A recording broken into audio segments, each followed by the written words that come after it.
Tengan ustedes muy buenas noches, bienvenidos nuevamente a la plataforma del Ilustre Colegio de Abogados del Cusco, recordando que también se está grabando esta sesión ya número 8 de lo que es el segundo curso de actualización en Derecho con varios módulos que estamos desarrollando ya durante un considerable tiempo. Pero el día de hoy tenemos la participación de uno de nuestros miembros honorarios, que siempre nos complace poder presentarlo, poder en coordinación del doctor Dalmiro Huachaca, que se hace posible lo que es esta cooperación internacional con el doctor José Luis Eloy Morales Brandt, que es miembro honorario del Ilustre Colegio de Abogados del Cusco, además con diversas exposiciones en varios países, títulos, reconocimientos, entre otros. Además es especialista en derecho y sobre todo en el día de hoy vamos a hablar sobre el tema derechos humanos en este módulo, derecho convencional, pero específicamente el tema derechos humanos, derechos fundamentales y garantías, estas nociones fundamentales básicas que tenemos el día de hoy. Muchas gracias, estimado doctor, por su presencia y adelante. Y nuevamente recibe el saludo del doctor Franche Barría Montesinos, decano de la Orden Profesional, que mediante el Consejo Directivo ha aprobado la realización de los cursos de actualización y los diplomados correspondientes. Buenas noches, estimado doctor. Un abrazo desde la ciudad imperial del Cusco y lo dejamos. Muchas gracias. Muchas gracias, abogado Alan Castillo. Gracias también al señor decano el Ilustre Colegio de Abogados del Cusco, como bien lo comenta el abogado Alan, que tengo el gran honor de pertenecer de manera honorífica a él. Y pues agradezco nuevamente la invitación a estar con ustedes. Como bien se comentó a la presentación, hoy vamos a platicar un poco sobre lo que en este tema de derechos humanos, sobre lo que viene siendo la diferencia fundamental entre lo que tenemos como un derecho humano, un derecho fundamental y una garantía, y no simplemente por un aspecto netamente de definición teórica, sino hasta dónde los alcances de ver de manera distinta estos términos nos ayudan a encontrar nuevos mecanismos de interpretación a favor de los derechos de las personas. No estoy diciendo del imputado o del actor o el demandado, no, a favor de los derechos de las personas en general, para pues lograr unas resoluciones de mayor calidad, sobre todo que satisfagan en la medida de lo posible los intereses de las partes que se encuentran pues prácticamente en una situación problemática y que el derecho tiene que resolver o tiene que sustentar. Voy a compartir una presentación que en su momento pues, haré llegar a las autoridades para que ustedes puedan tener también de primera mano esta información. Que igual, si quieren tomar alguna nota, formular alguna pregunta, lo pueden hacer a través del chat o al final de la charla. Y insisto, de cualquier manera voy a hacerles llegar esta información para que ustedes puedan tenerla y puedan consultarla posteriormente a esta charla. Y bueno, vamos ahora sí que a comenzar por el principio, cuál es la idea de esta charla que tenemos el día de hoy. Como les comentaba, pues viene siendo un tema muy importante, eh, vamos a decir, actual, porque nunca se va a acabar, tristemente, y qué bueno también. O sea, por un lado, el tema de los derechos humanos, digo tristemente porque el tema de los derechos humanos es hablar de un conflicto con los derechos de las personas y por eso surge. Y bueno, por el lado positivo es la circunstancia de ir valorando más adecuadamente lo que vienen siendo los seres humanos como sujetos de derecho y cuáles son aquellas obligaciones que tienen tanto autoridades como particulares para llevar a cabo su afectación o su garantía o protección, que es otro de los temas importantes a realizar en derechos humanos. De hecho, nomás les voy a dejar una reflexión, una idea rápida al principio, para que ustedes la vayan reflexionando, más bien dicho, durante esta exposición. Cuando hablamos de derechos humanos, necesariamente tenemos que hablar de aquellas facultades, aquellas satisfacciones, necesidades que cualquier ser humano necesita para vivir dignamente y que mucho van de la mano con el tema de su satisfacción y también de su no afectación de manera indebida.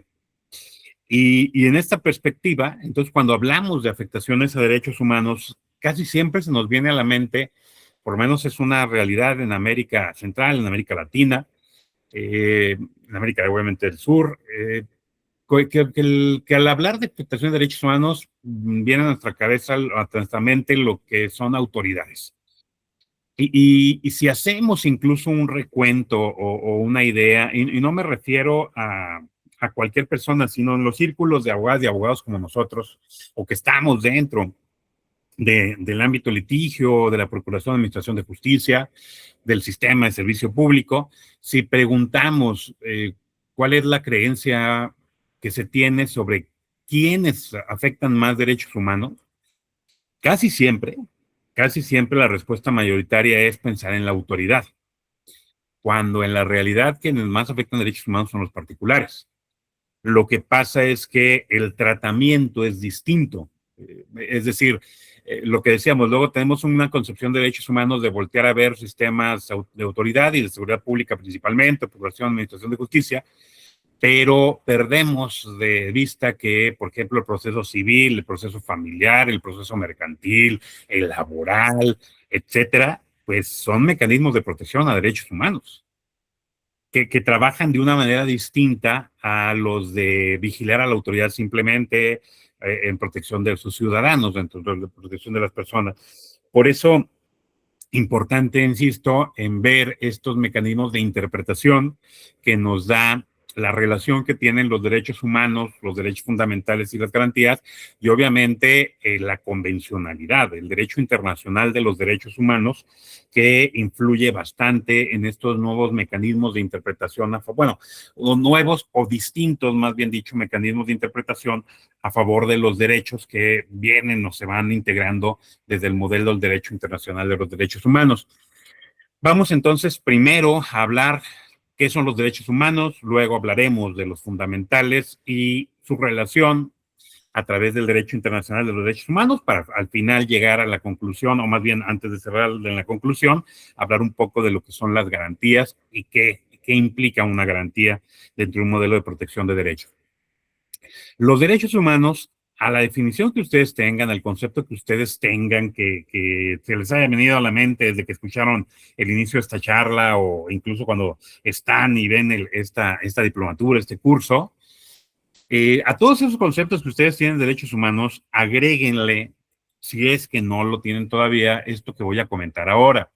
Es decir, no me estoy desligando ni estoy indicando que algún otro concepto sea inadecuado, sino que estoy tratando de abonar un poco a lo que viene siendo esa concepción, porque finalmente los conceptos recuerden que siempre son equívocos y no pueden ser unívocos, o sea, no puede haber una sola concepción de algo, más si es algo construyendo teóricamente para luego aplicarse a la práctica, y segundo, pues siempre faltan elementos bastantes que considerar en esa parte, por eso la cuestión de equívoco en su momento.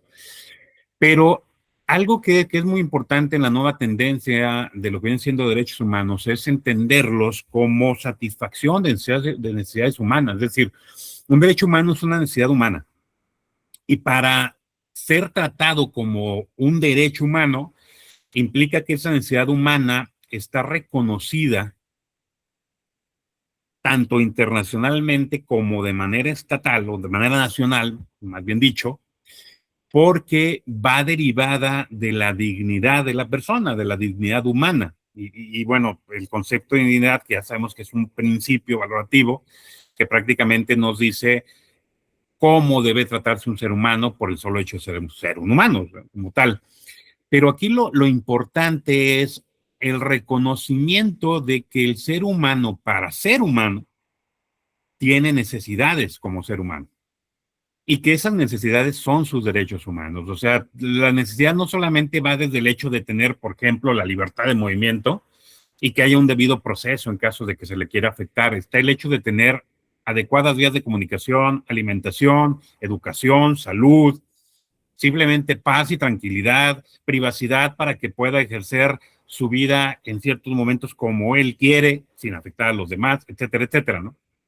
Entonces, los derechos humanos se han convertido en cuotas al poder público, como cuotas, sí, en cargas en el contexto de reconocimiento de esas necesidades Y el reconocimiento no se refiere a que el Estado vaya a crear el derecho. En una concepción de los derechos humanos, el Estado no crea derechos. Los derechos humanos están creados por el solo hecho de ser humano, el ser humano. Entonces, más bien el Estado, los estados, las naciones, tienen la obligación de reconocerlos. ¿Y qué significa reconocerlos? Establecer mecanismos de protección para su satisfacción. Eso es reconocerlo.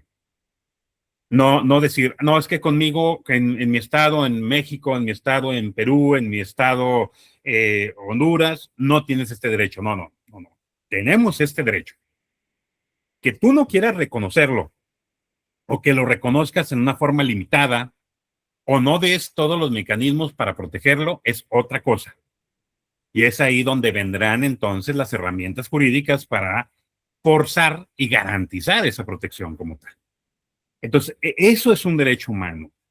Demandas de satisfacción de necesidades, es decir, acciones con las cuales los seres humanos exigen a las autoridades y en su caso a particulares, porque también los sujetos obligados en materia de derechos humanos son particulares, para que se satisfaga su derecho o se garantice su derecho. Y en ese aspecto de garantizar el derecho está tanto que lo goce como en su momento pueda ser afectado en el goce de mi derecho, pero a través de criterios específicos para afectarlo, ¿no? En ese aspecto. Otra de las características, insisto, generales, que no me quiero meter a las tradicionales de individuales, universales y esos rollos, no, es que los derechos humanos técnicamente no nacen a través del positivismo jurídico, es decir, no se crean por la ley, es lo que acabamos de comentar. Entonces, no necesitan una creación normativa para que sean reconocidos. Por eso son reconocidos internacionalmente y nacionalmente, sin necesidad de que en mi aspecto normativo lo tenga, en mi aspecto doméstico, ¿no? Vamos a decirlo de esa manera. Pero finalmente hay convenciones en ese modelo de derecho internacional del que no escapamos en la actualidad, claro, con la protección debida a nuestro país, a nuestra nación, a nuestro orden, pero que genera esas obligaciones recíprocas de protección a seres humanos, ¿no? Independientemente de los temas comerciales, independientemente de los temas bélicos, de otro tipo. Estamos hablando concretamente de la protección de los derechos y de cómo tratar a un ser humano en ese aspecto. Ahora, entonces, ¿qué es eso de los derechos fundamentales? Porque luego muchas personas, y no digo que esté mal, pero sí se habla como sinónimo de un derecho humano, un derecho fundamental, ¿no? El derecho fundamental tendría como característica, vamos a decirlo, más directa de distinción con el derecho humano, que aquí sí está positivizado jurídicamente. Es decir, el derecho fundamental surge positivamente de una norma fundamental para el Estado que reconoce o lo reconoce como un principio, valor, regla operativa, eh, estructura esencial del Estado de Derecho que está creando a partir de la norma constitucional. Se les llama entonces fundamentales porque es el fundamento del Estado, fundamento de la protección social, fundamento de su territorio, su población, su poder y su orden en ese aspecto. El Estado tiene obligación de no afectarlos, obviamente en términos generales, y contribuir a su efectividad. Esa es la idea de un derecho fundamental. Es decir, por eso les comentaba, el derecho humano no necesariamente está en una constitución. El derecho fundamental sí. El derecho fundamental está en una norma suprema de un Estado llamada Constitución, Carta Magna, como ustedes gusten, ¿no? Entiendo que acá tenemos, al igual que el modelo mexicano, una Constitución del Perú, Constitución de México. Y al estar en esa norma constitucional, tienen un grado importante de protección y también en su caso de limitación. ¿Cómo? Primero de protección, en el sentido de que, y eso lo sabemos todos, tanto particulares como autoridades, todos estamos sujetos a respetar la Constitución de nuestra nación. Y entonces, hablando particularmente de la autoridad, tanto poder legislativo, ejecutivo, judicial, órganos autónomos, desconcentrados, otro tipo de autoridades, todo tipo de autoridades, perdón, tiene una vinculación directa con estos derechos fundamentales o derechos esenciales del Estado. Y aquí hay un tema rápido que voy a comentar, que justo también ayuda o tiene mucha relación con este tema de derechos humanos fundamentales, es que ustedes deben, es una invitación, claro está, no es un imperativo, ustedes deben de revisar sus normas constitucionales, no en apartados de, aquí está el apartado de los derechos, aquí está el apartado de la forma de organización del Estado, aquí está el apartado de la suspensión de las garantías. No, digo, la sugerencia, la invitación es que observen que bajo esta perspectiva de la convencionalidad, obviamente de la constitucionalidad y del Estado de Derecho, democrático, constitucional de derecho, sobre todo en este aspecto de los derechos humanos, las normas constitucionales no tienen apartados en sí, lo que tienen son disposiciones normativas. Y esas disposiciones normativas, si les quieren llamar artículos o como ustedes gusten, tenemos disposiciones normativas de derechos y de protección de derechos, otras de institución, de instituciones o institutivas, disposiciones institutivas, que me establecen las instituciones que están creadas para proteger esos derechos. Y por último, disposiciones organizativas u operativas, que son las que me indican los planes de trabajo u operaciones o políticas públicas que deben de ejecutarse por esas instituciones para satisfacer y garantizar los derechos.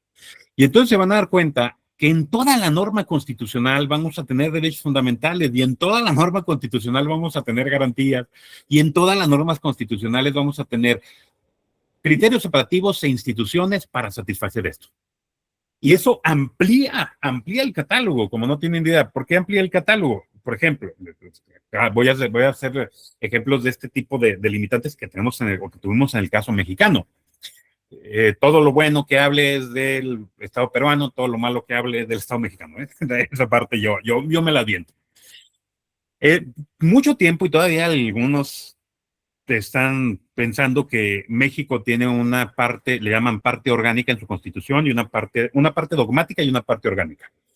La parte dogmática dice son los derechos y las garantías y la parte orgánica la estructura del Estado. Entonces, tradicionalmente se dice del artículo primero al artículo 29 está la parte dogmática de los derechos. Y del 30 en adelante al 136 tenemos las partes orgánicas o estructurales del Estado. Y no es verdad. Dentro de esa parte del 1 al 29 hay cuestiones de instituciones, hay cuestiones de políticas de acción e incluso de limitación y afectación de garantías, no de garantizar derechos. Y del 30 al 136 hay muchos artículos que hablan de derechos, hay otros que hablan de garantías, hay otros que hablan de organizaciones e instituciones. Entonces no podemos limitarnos a ver ciertos artículos nada más, sino tenemos que analizarlos en conjunto y ver cómo todos van ligados en esa vinculación directa de legislador, ejecutivo, judicial, en esa aplicación directa en su momento de la satisfacción de derecho y de que su limitación, que también lo vamos a platicar, solamente se puede establecer como la misma Constitución lo indique. Es decir, si la norma constitucional crea los derechos fundamentales, pues esa misma norma constitucional es la que tiene que decirme si los puedo afectar y cómo los puedo afectar, aunque luego se desarrolle en mejor medida en otras leyes operativas, ¿no? O de otra categoría, vamos a decirlo así. El asunto aquí está entonces en que los derechos fundamentales no necesariamente son los derechos humanos. La gran mayoría de los fundamentales están basados en derechos humanos, pero no necesariamente todos. Incluso hay derechos fundamentales que se desprenden más bien de la conformación del Estado, ¿no? Por ejemplo, las garantías de inamovilidad, que le llaman así, de independencia judicial, de remuneración, etcétera, son derechos fundamentales del Poder Judicial para garantizarle un servicio adecuado a los ciudadanos. Pero no hay un derecho humano a estar de por vida de magistrado o de juez. Eso tiene que ver más bien con un derecho fundamental cuya función es garantizar o apoyar también en un derecho humano en este aspecto. ¿Cuál es la relación? Además de la que hemos platicado, obviamente, de esta relación normativa. Para hablar de la relación entre los derechos humanos y los derechos fundamentales, es importante y necesario hablar de la convencionalidad, del derecho internacional de los derechos humanos. Lo voy a pasar de forma muy sencilla para irme a los temas de interpretación que son los que me interesan más en charlar en esta parte, en esta ocasión con ustedes. Y por un lado, bueno, el derecho internacional de los derechos humanos no son solo tratados internacionales, es toda la juridicidad internacional que establece un comportamiento y beneficios que un ser humano debe esperar de una nación, de un Estado. De hecho, el derecho internacional de los derechos humanos, si ustedes se dan cuenta, no se aplica en alguna corte internacional intergaláctica. O sea, no es que, pero ¿cómo no? Si tenemos la Comisión Interamericana de Derechos Humanos. Sí, ya sé que tenemos la Comisión Interamericana, pero originalmente ese derecho internacional se aplica en suelo nacional, en lo que llaman derecho doméstico. A mí no me sirve de nada tener una convención americana, un pacto internacional, jurisprudencia de la Corte Interamericana, acuerdos o declaraciones, costumbre internacional, para que nomás se aplique cuando después de tantos años se incumplieron los derechos y llegue hasta la Corte Interamericana y ahí nos digan que se tuvo que aplicar.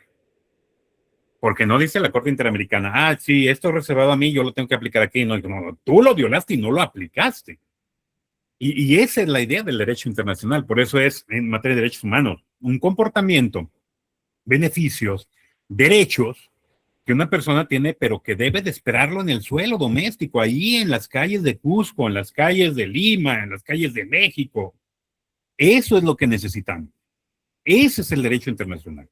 Es decir, nuestro derecho internacional en materia de derechos humanos es internacional porque lo crean entes internacionales, nuestros países u otro sujeto de derecho internacional, pero realmente es derecho doméstico. En cuanto se aprueba, en cuanto es aceptado jurídicamente por Perú, por México, por Honduras, etcétera, se vuelve derecho nacional. Y ahí es donde viene la relación, ahí es el cómo vamos a mezclar, a interpretar, a aplicar en ese aspecto. Pero sí, lo importante es no ver solo tratados internacionales. Los tratados internacionales son los más importantes, claro está, porque son lo equivalente a la creación normativa internacional. Así como aquí tenemos nuestros parlamentos, tenemos nuestros poderes legislativos y crean las normas con representación de la sociedad, del pueblo, pues en tratados internacionales como la representación más clara de esa parte de la creación normativa. Como digo, como es como una creación normativa internacional que pudiera darse el carácter de una ley internacional, pero que incluso es más bien como un tipo de contrato o convenio. Y estos convenios regidos por el derecho internacional, celebrados por entes de derecho internacional, que entre ellos están los estados, las naciones, tienen un objeto específico en materia de derechos humanos. No es tanto de, a ver, tú Estado, a ver, vamos a celebrar un convenio entre México y Perú y vamos a ver qué nos damos recíprocamente o qué nos obligamos entre Estados como Estados. No, vamos a determinar entre Perú y México cuáles son los derechos que debemos de garantizar a las personas que estén en nuestro suelo. Esos son los tratados en materia de derechos humanos.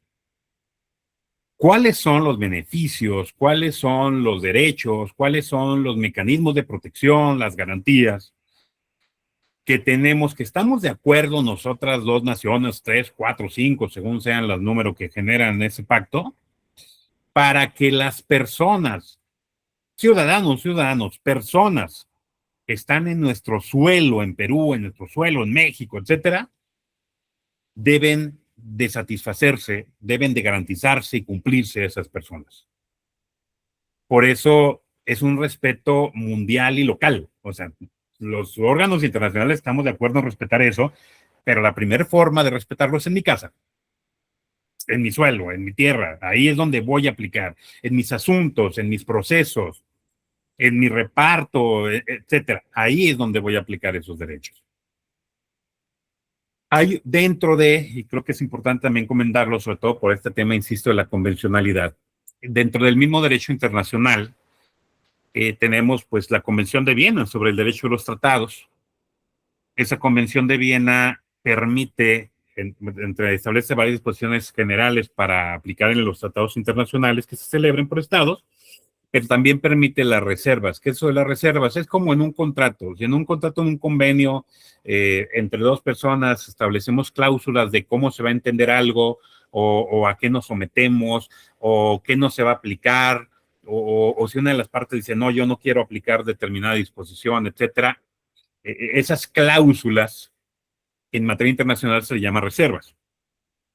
Pero también hay un derecho de reservas y hay restricciones a las reservas. Es decir, no porque sea una convención y existe el derecho de reservas, los estados se pueden reservar lo que quieran. Las reglas están en esa convención de Viena, artículo 26, artículo 27, artículo 19, y nos dicen, bueno, si las partes celebran un tratado, les obliga y debe ser cumplido. No permito reservas cuando el tratado las prohíba, las limite o cuando la reserva sea incompatible con el objeto y fin del tratado. El primer caso, por ejemplo, el tratado las prohíba. El Estatuto de Roma, que ya ven ahorita está, no sé si han escuchado las noticias, que ahí anda un país queriendo desaparecer la Corte Penal Internacional, pues sí, tiene muchas razones de por qué quiere desaparecerlo. El Estatuto de Roma de la Corte Penal Internacional expresamente establece que ese tratado no admite reservas. Entonces, quien lo firma, lo aplica.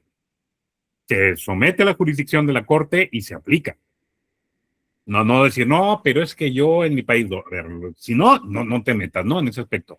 Pero otras, y estas son las más importantes, son las que están subrayadas, que están viendo ahí, es cuando el mismo objeto o fin del tratado sea incompatible con la reserva. Es decir, si yo voy a firmar, si yo voy a convenir un tratado en materia de derechos humanos para garantizar derechos humanos, y luego quiero establecer reservas para que determinados derechos no los tenga que respetar yo o se deban de interpretar de una manera no amplia como se establece ahí, más bien limitada como yo lo quiera, no es posible la reserva.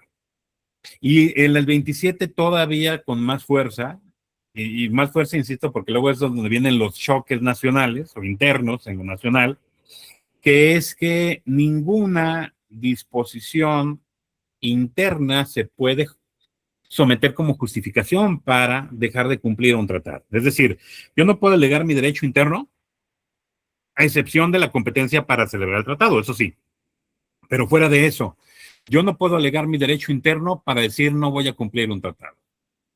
Ejemplo, modelo mexicano, insisto, y que seguramente va a haber ejemplos muy similares con ustedes y en otros países. Digo, si nos echamos un clavado a las sentencias de la Corte Interamericana de Derechos Humanos, pues ya sabrá, ¿no? Tanto Perú como México ha sido sentenciada por la Corte Interamericana. Y ahí podemos ver ese tipo de cuestiones. En el modelo mexicano, no teníamos, vamos a decir, una interpretación, porque no era muy clara la Constitución, una interpretación de que cuando un militar cometía un delito en contra de un civil, pues se le juzgaba por la justicia militar. Insisto, la Constitución no es muy clara. O sea, la Constitución habla de que hay fuero de guerra, pero en ninguna parte dice que si se afecta a un civil por un militar fuera de esa parte, tenga que entrar al fuero de guerra. Y lo hacían, y lo hacían. O sea, si un civil era afectado por un militar, se metía al foro de guerra y pues ni se sabía qué había pasado en el proceso, no había ninguna reparación a las víctimas, etcétera. Pues llegó el caso Radilla Pacheco y echó para atrás esa parte, ¿no? O sea, le dijo a México, no, y las defensas de México era, es que mi constitución, no, o sea, tú no puedes invocar tu constitución ni te puedes reservar, porque México hizo eso, hizo una reserva para la justicia militar, y en la Corte Interamericana le dijeron todo lo que sabíamos que le iba a decir a México. Tú no puedes reservarte de esa manera, insisto, porque va en contra del objeto y fin del tratado. Y segundo, tú no puedes alegar que tu derecho interno está por encima de este derecho. ¿Para qué lo firmaste? ¿Para qué firmaste el tratado? ¿No es para quedar bien? Pues ahí está. Pues tienes que quedar bien, pero con los ciudadanos, no con los de acá, simplemente en este aspecto, ¿no? Entonces, las reservas son posibles, pero tomar en cuenta esa parte. Y sobre todo, esto último, no me quiero meter a esa discusión, no me quiero meter a ese tema de la soberanía nacional, del derecho interno, de que por la Constitución, por encima de la Constitución no hay nada. Primero, porque no vamos a llegar a ningún lado. Es decir, muchas y muchos tendremos nuestra concepción y nuestra idea de esa parte en cuestión de jerarquías, soberanías y demás. Y, y finalmente, pues por lo menos jurídicamente ha sido resuelto. No estoy diciendo que con eso ya nos tengamos que atar las manos y aguantarnos, no, pero sí comprender esa parte. O sea, entonces, si yo con intención de no cumplir un contrato lo firmo, pues eso me lo procesan como delito aquí. No es un incumplimiento en contrato simplemente. O sea, si yo quiero engañar a la otra parte y luego creer algo y obtener un beneficio, sabiendo que no voy a cumplir, eso, por lo menos acá en México, no es simplemente un incumplimiento de contrato. Entonces, con mayor razón a nivel internacional. Y no porque vaya a haber, que luego es el problema de los pretextos de las invasiones y de todos los que quieren implementar democracia, ¿verdad? En países ajenos. No me refiero a eso, me refiero que yo me comprometí con los ciudadanos y no ciudadanos de mi país a garantizarles derechos y ahora no lo quiero hacer. Entonces, la tendencia internacional, pues, va en el contexto de no te estoy afectando tu soberanía porque tú, en tu soberanía, firmaste y te comprometiste a cumplir esto. Entonces, en tu soberanía tienes que cumplirlo. Lo que les decía, es derecho doméstico, no es derecho de las cortes internacionales o intergalácticas o lo que ustedes quieran, es derecho doméstico. Y entonces, las normas que protegen derechos humanos, si quieres hablar de jerarquías, están por encima de las normas nacionales y constitucionales que las restrinjan o que las violenten. Obviamente aquí cada corte, la Corte Interamericana lo dejó ya muy claro desde hace mucho, pero cada corte en lo local, en lo nacional, han tomado diversas formas, ¿no? De entender algunos que sí los cumples, pero no tienen un rasgo superior a leyes ordinarias, otros que pues, los tratados sí están por encima de las leyes ordinarias, pero están por debajo de la Constitución, o sea, como un tema kelseniano, de piramidal, o los tratados tienen la misma jerarquía o de plano están por encima, ¿no? En ese aspecto. Esto ya va más a la convencionalidad y al bloque de constitucionalidad, distinto a verlo como una pirámide, lo vemos ahora como un bloque, que ahorita vamos a platicar del tema del bloque de constitucionalidad. Entonces, ahora sí, ya vamos al asunto, ¿no? En ese aspecto. Felipe Vargas, tienes abierto tu micro. No sé si quieras, gracias, hacer alguna pregunta o algo. Entonces, decíamos, el cómo se relacionan, entonces, ya viendo que son derechos humanos, que son dos derechos fundamentales, cuál es el tema de derecho internacional, este vínculo que los ata, que los que genera el puente de comunicación entre uno y otro, ¿cómo se relacionan los derechos? Bueno, se relacionan de muchas maneras. Uno puede ser la determinación del catálogo de derechos fundamentales, como le dijimos al principio. Hay algunos derechos fundamentales que los estados los retoman para meterlos en sus constituciones, que honestamente, para mí, es una pérdida de tiempo, porque ya los tienes en los convenios internacionales. Si tú ya firmaste una Convención Americana de Derechos Humanos, un Pacto Internacional sobre Derechos Humanos, una Convención contra la Tortura, una Convención contra la Desaparición Forzada de Personas, etcétera, esas normas son tus normas. Y entonces ya las tienes en tu orden jurídico.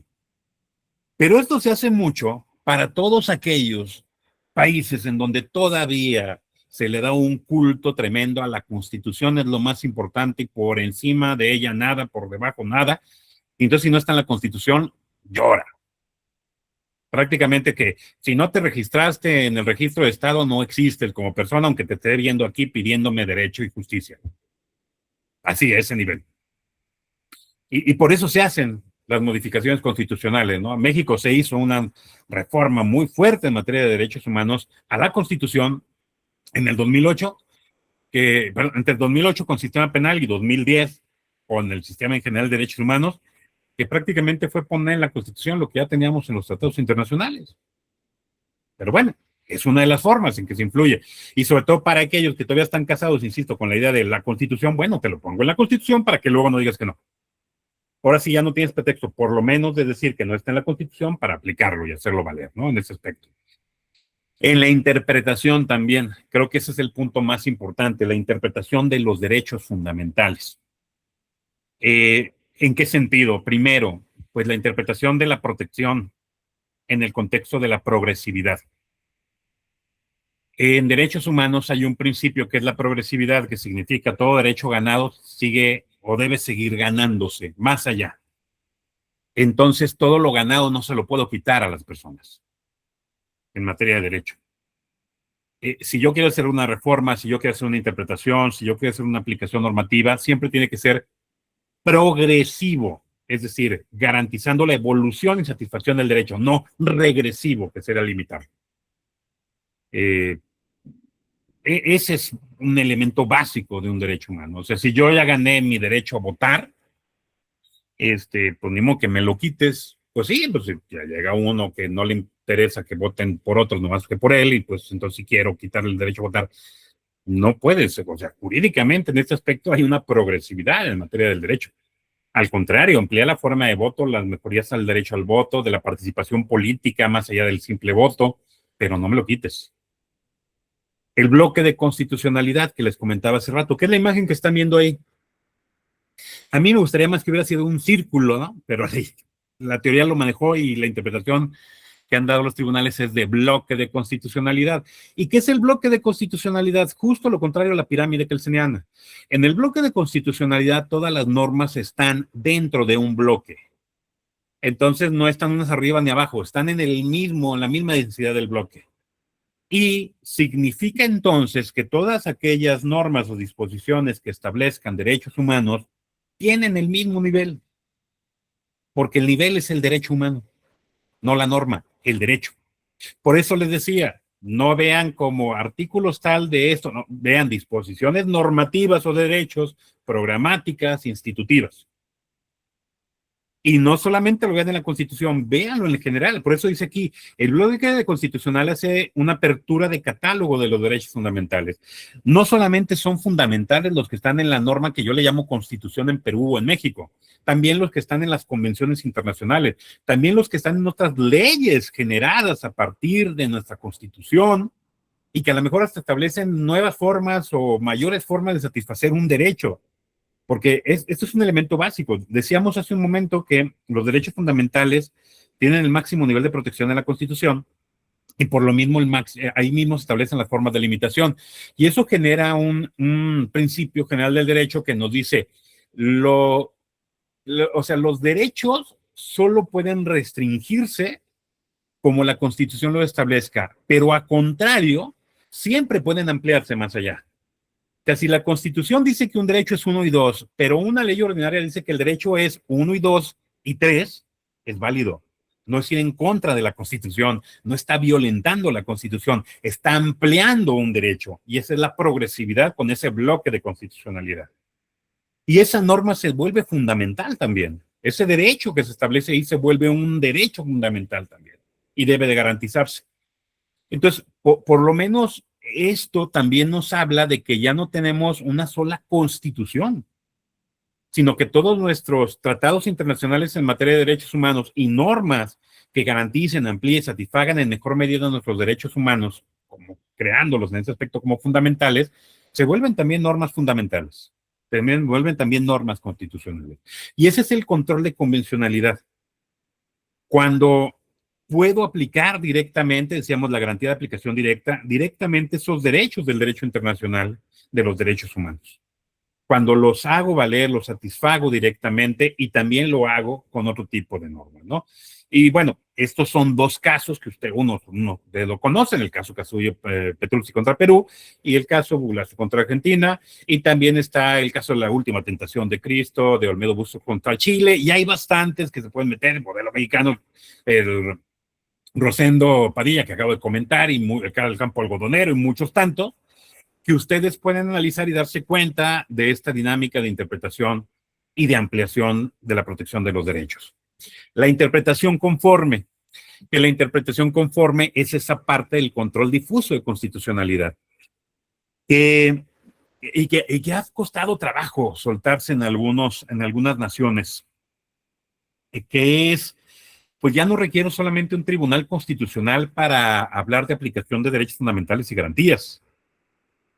Si bien los tribunales constitucionales siguen teniendo la función, vamos a decir, de expresamente declarar inconstitucional alguna norma que violente el orden constitucional y soberano de un Estado, todas las demás autoridades, incluyendo la misma Corte Constitucional, pero todas las demás autoridades de esos niveles federales, hasta el último que ustedes puedan ver, tienen la obligación de interpretar de tal manera que se garantice en mejor medida el derecho y la satisfacción del derecho de una persona. Y ahí está el control difuso de constitucionalidad. El que no solamente el Tribunal Constitucional tiene que aplicar la Constitución, sino cualquier tribunal, cualquier autoridad en ese aspecto. Principalmente, obviamente, los tribunales, pero no solamente el Tribunal Constitucional. También el Tribunal de Causa, el juez penal, el familiar, etcétera, ¿no? En ese aspecto. El principio pro homine o pro persona, que seguramente ya lo han escuchado y se lo saben de pie a cabeza, se los han recetado aquí y en otros cursos y en la jurisprudencia y en las audiencias, y que no es más que interpreta de la forma en que más beneficie al derecho. Y en la forma en que más beneficia al derecho no significa, aclaro, que entonces al que se va a afectar el derecho no se le afecte, no. Siempre hay que buscar aquella norma que garantice en mejor medida el derecho y si nomás tengo una norma, aplicarla e interpretarla de tal manera que lo garantice, dando entonces la mayor garantía de satisfacción a la persona que no actuó fuera del orden jurídico y darle la menor incomodidad o afectación a la que actuó fuera del orden jurídico. Es decir, el tema de derechos humanos no impide que se afecten derechos humanos. No hay un derecho humano absoluto. Lo absoluto viene siendo la dignidad del ser humano, pero eso es un principio de interpretación. Fuera de eso, no hay ningún derecho que sea absoluto. Y todos pueden ser afectados, pero afectados de esta manera, no afectados de prácticamente quiero ver circo y sangre, no. Hazlo de la manera en que trates de ser lo menos lesivo posible. Y si de plano es la única opción que tienes, hazlo, pero en su ejecución, trata de ser lo menos lesivo posible en ese aspecto.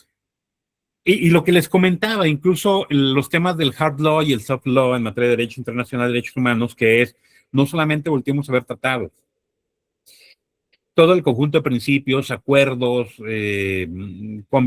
acuerdos generales, normas generales reglamentarias, obviamente la jurisprudencia que se vuelve derecho, la costumbre internacional, hay que tenerla y tomarla en cuenta también para la interpretación como principio, dentro de este principio pro homine a favor de los derechos.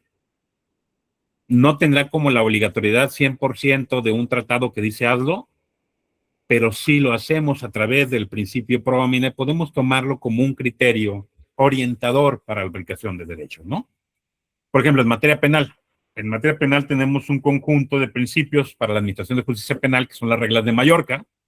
¿Qué es eso? Son principios que se crearon en 3 convenciones que se dieron en Palma y en Mallorca durante 3 años, y se genera el conjunto de principios y la ONU la toma y lo crea como un acuerdo general de la ONU que al ser acordado y no impugnado, pues forma parte de los órganos o los estados partes de la ONU.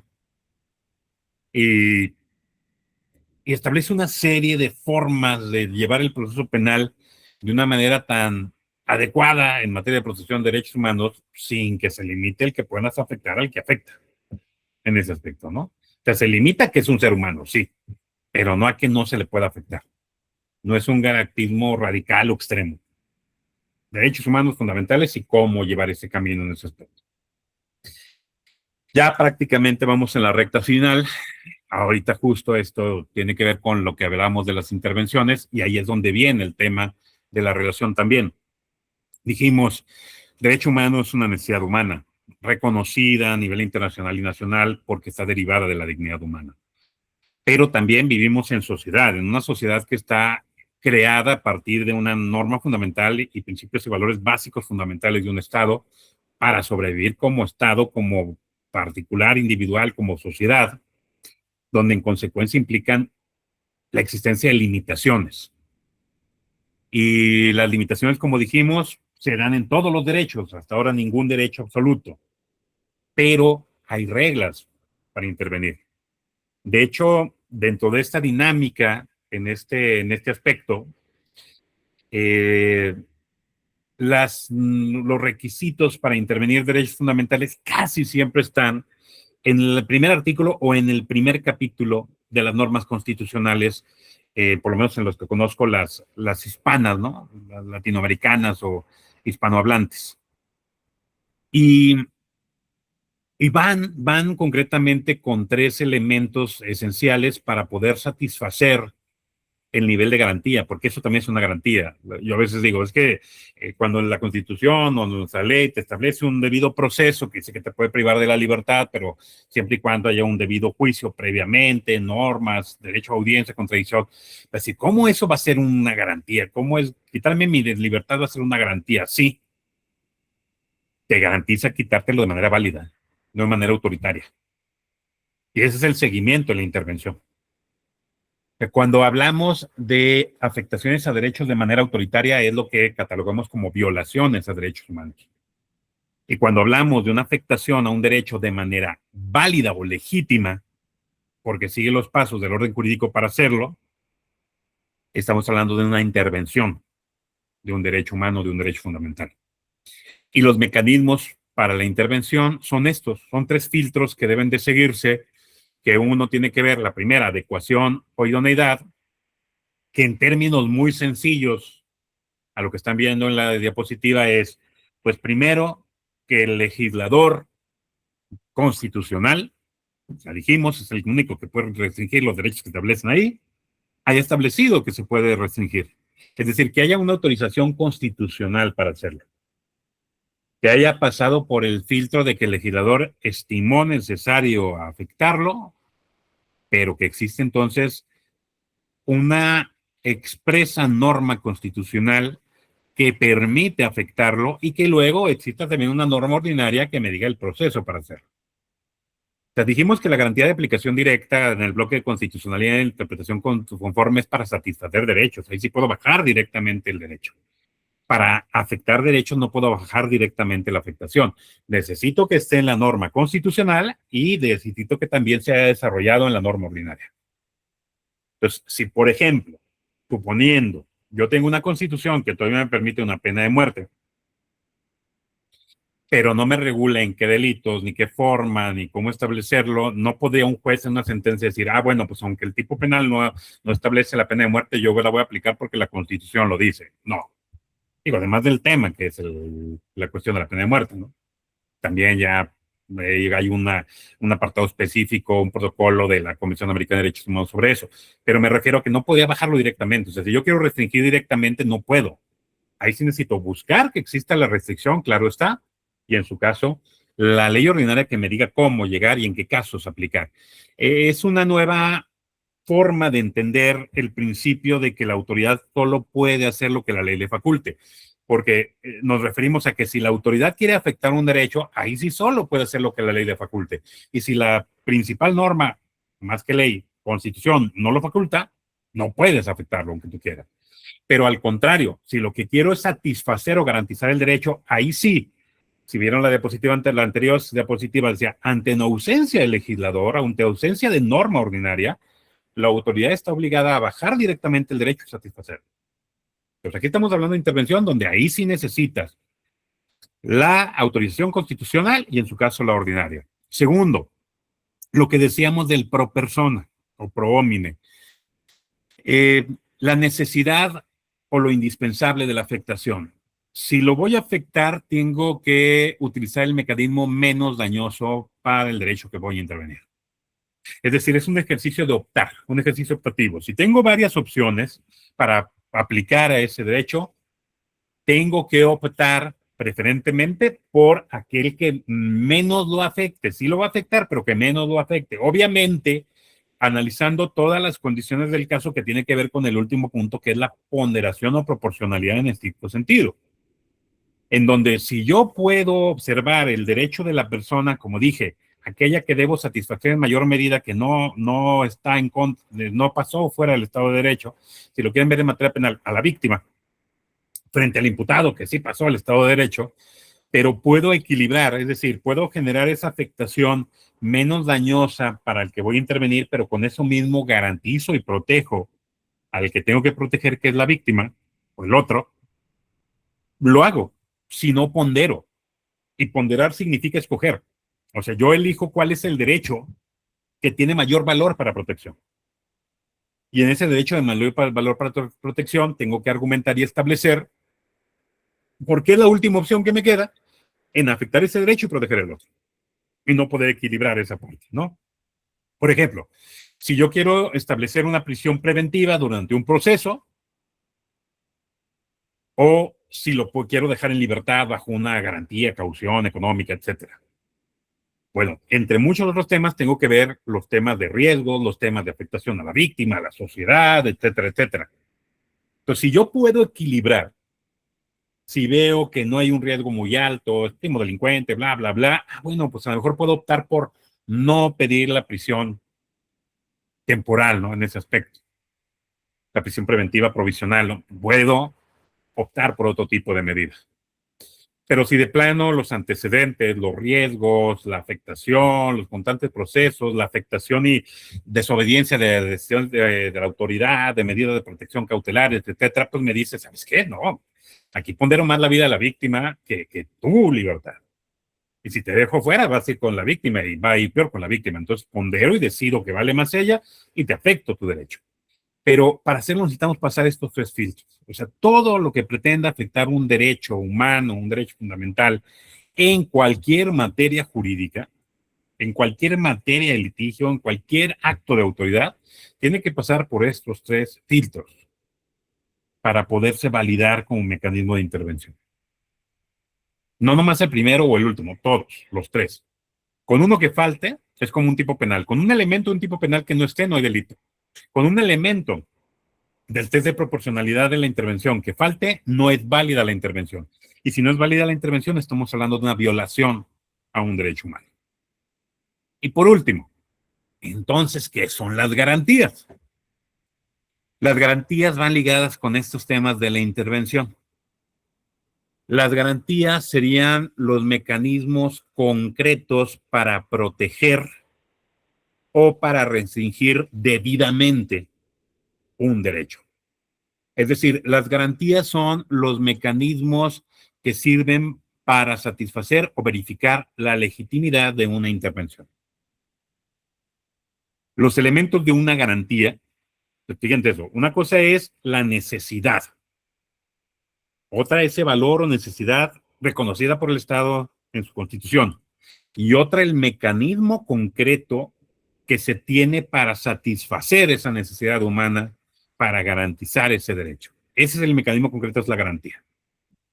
Los elementos de una garantía, pues el objeto de protección, que es la facultad, la necesidad, el derecho, el titular del derecho, ser humano, la persona, la entidad, como dijimos, la garantía del Poder Judicial, el obligado, es decir, aquellas personas que tienen la obligación de respetar, no haciendo, o incluso de hacer todo lo posible, satisfacer el derecho. Y por último, la relación jurídica, que es ese mecanismo específico con el cual se va a asegurar el goce de derecho. Hace rato lo dije, ¿no? Lo comenté. No solo lo vean que si tengo tribunales con una garantía de acceso a la justicia adecuada, no solo lo vean como si tengo normas creadas por el legislador, véanlo como puedo yo salir de mi casa y caminar con tranquilidad para llegar a mi trabajo. Uno, porque no llueven balas. Dos, porque no me quitan mis pertenencias. Tres, porque hay caminos adecuados para que yo pueda caminar. Cuatro, porque si llueve hay un desahogo pluvial adecuado para que no se me inunde ni mi casa ni yo. Porque hay transporte adecuado, servicio público en transporte de pasajeros. Porque tengo un trabajo adecuado que me remunera para poder asistir también y transportarme ahí. Todo eso es el derecho humano. Y todo eso son las garantías que necesito para satisfacerlo. Véanlo aquí. Derecho humano. Yo puedo moverme. Como ser humano puedo moverme. Me crearon con movilidad. La naturaleza me tengo movilidad, me puedo mover, quiero moverme. Derecho fundamental. Pues fíjate que mi constitución además establece como un valor básico de las personas que viven en su estado que se pueden mover. Claro, con restricciones. Ahí viene la garantía. La garantía te dice, Tú, en estricto sentido, puedes moverte como te dé tu gana, salvo que ocurra esto, ¿no? Una restricción donde yo tenga que llevar un juicio seguido ante tribunales previamente establecidos, cumpliendo el debido proceso conforme a leyes con anterioridad al hecho, donde puedes defenderte, bla, bla, bla.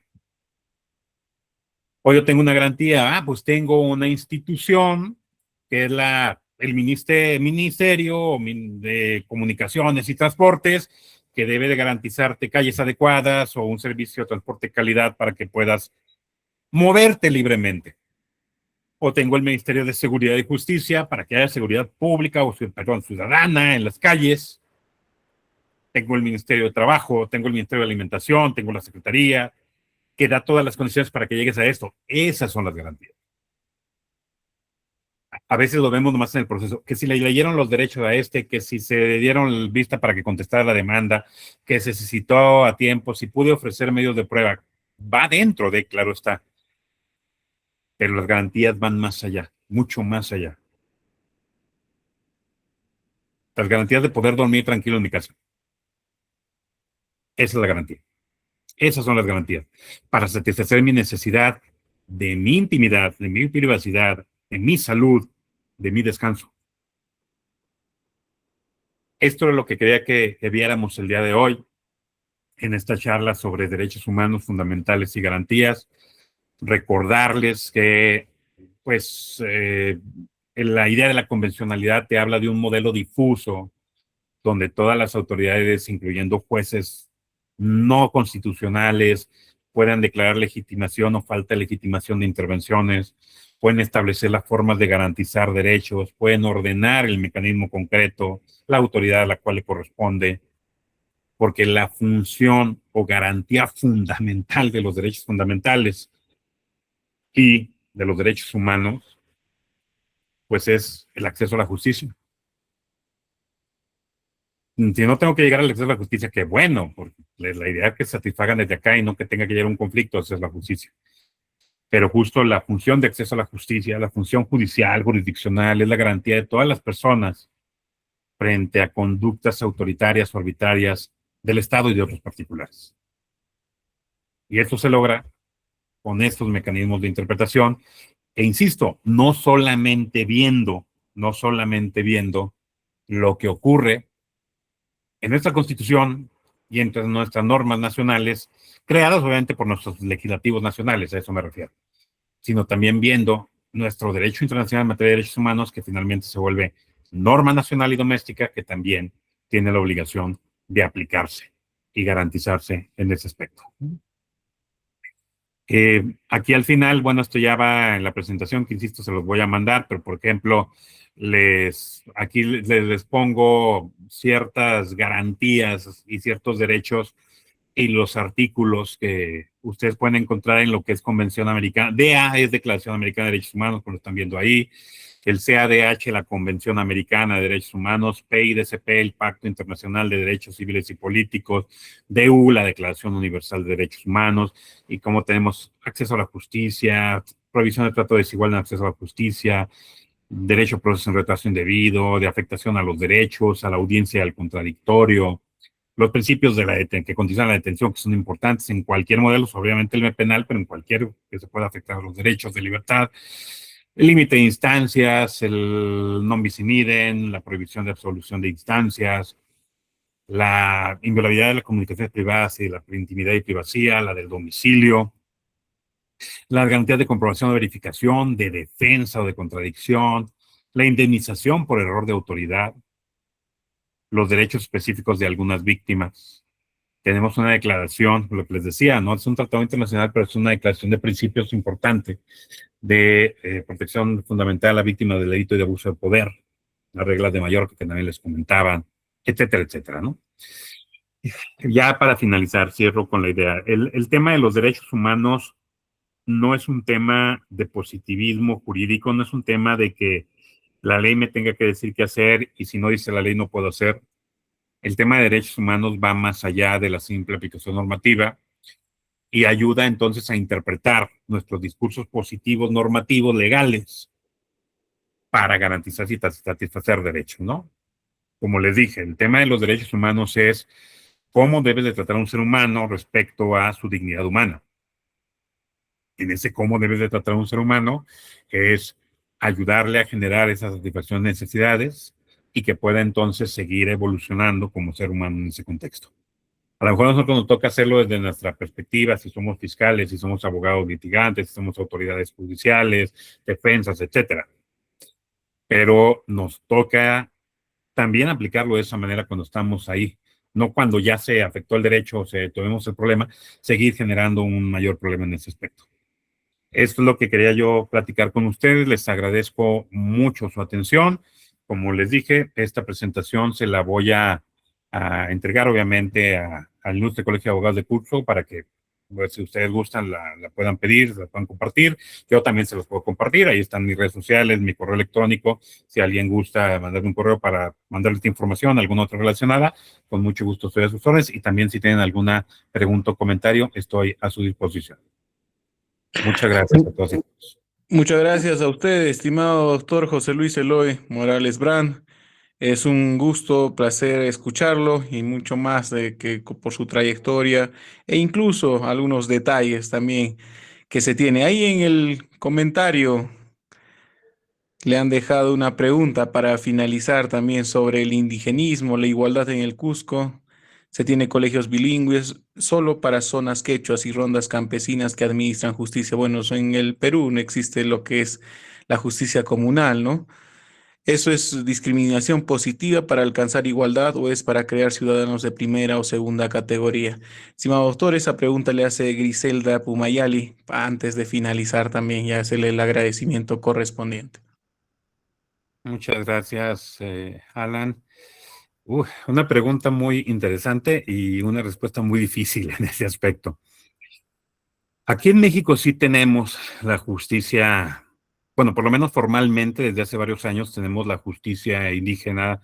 Las comunidades indígenas tienen derecho a, a tener acceso a este tipo de administración de justicia, de escuelas, pero la tenemos mucho en papel, o sea, operativamente sigue dándose mucho la carencia y la falta, como decíamos, de las garantías reales y concretas en este aspecto, ¿no?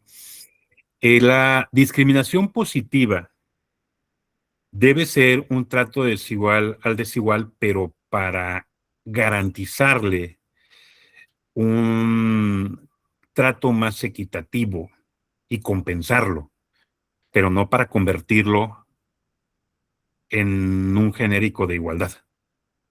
No para tener ciudadanos de primera o segunda categoría, efectivamente. O sea, para ahí no va ese aspecto. Una discriminación, o sea, la idea de discriminar, de entrada por discriminar, sabemos todos todos y todos los que estamos aquí, que está prohibido a nivel internacional, a nivel constitucional, pero se permite cuando es para garantizar en mejor medida ese aspecto. Entonces, por ejemplo, hay una discriminación positiva cuando se les permite mantener sus procesos jurisdiccionales, sus procesos educativos, claro, también con respeto a otros derechos humanos fundamentales de las mismas personas que se encuentran ahí, sino no se trata de también permitir todo, aunque vaya en contra de la violación de la dignidad humana. La idea es, no te voy a permitir esa parte para que violes dignidad humana, no te voy a permitir esa parte para garantizar tu dignidad humana y la de todos los demás. Pero el dividir a unos sí, a unos no, y el dar un trato en ese aspecto, pues sí, es un trato discriminatorio, pero no positivo. Para mí sería un trato discriminatorio negativo. Y en ese aspecto no pasaría el filtro de la validez de la intervención en materia del derecho, de los derechos humanos que ahí están en juego, ¿no? Porque también eso, los derechos pluriculturales son parte de los derechos humanos. El derecho a la defensa cultural es parte de los derechos humanos y no puede ser defensa de unos y de otros o división de unos y de otros. Tampoco se trata de la homogenización en materia de derechos humanos, tampoco busca, ¿cómo decirlo?, el imponer un modelo hegemónico sobre las culturas, sino generar estándares genéricos de protección a la dignidad humana de todos los que estén en esos modelos, pero no estandarizar o categorizar en un sentido negativo en ese aspecto. Por eso digo, es muy, muy buena pregunta, muy difícil la respuesta, espero poder haber aportado con algo. Gracias. Muchas Alan. gracias, apreciado doctor.